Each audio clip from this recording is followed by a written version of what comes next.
Hey, what is going on YouTube? Today I'm going to make a settings video about Call of Duty. Alright, the first thing we're going to talk about is our field of view. So for you console players, this is something you can't change yet, but hopefully when the next gen comes around you can. So when I very first got my PC, I had this at 90, and just recently I turned it up to 111. Huge difference. Definitely give this a try. So much more of the map that you actually see.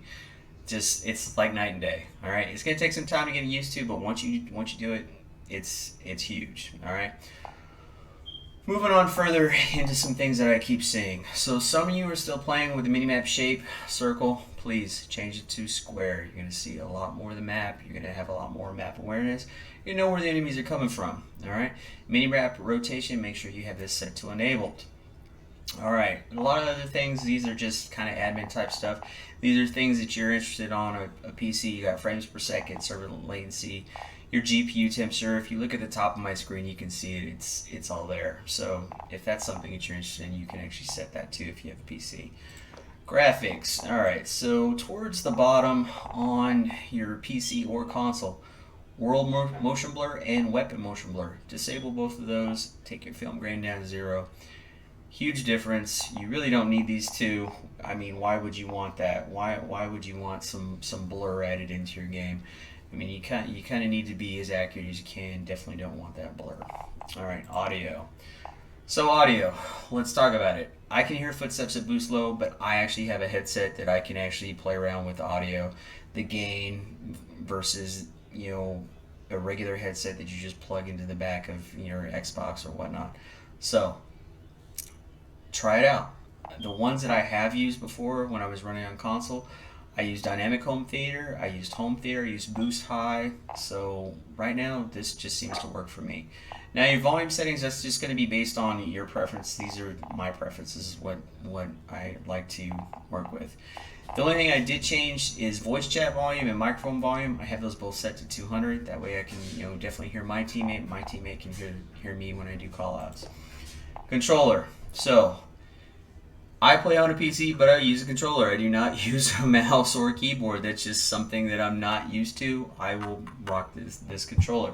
So I rock tactical flipped. So if you notice, tactical flipped, my RB and LB buttons at the very top, that's what I'm using to aim down sight and shoot.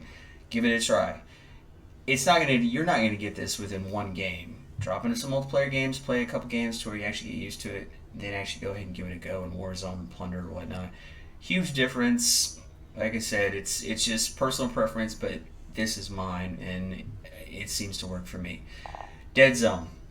These are my Deadzone settings. So in order to find your Deadzone setting, drop in a Warzone, open up the TAC map, and see if your cursor is just going off to the left or right.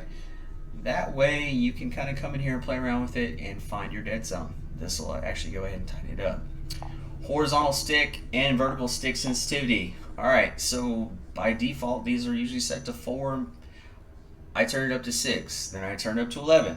I've got some friends that play this all the way maxed out. 8 and 7 seem to work for me, so this is going to be based off of what works for you. Just remember, if you're too low, it's going to take you forever to turn on that enemy. If you're too high, yeah, you're going to be able to turn that enemy, but your far game might be a little skewed. So ADS sensitivity, low and high, I both have set to 90.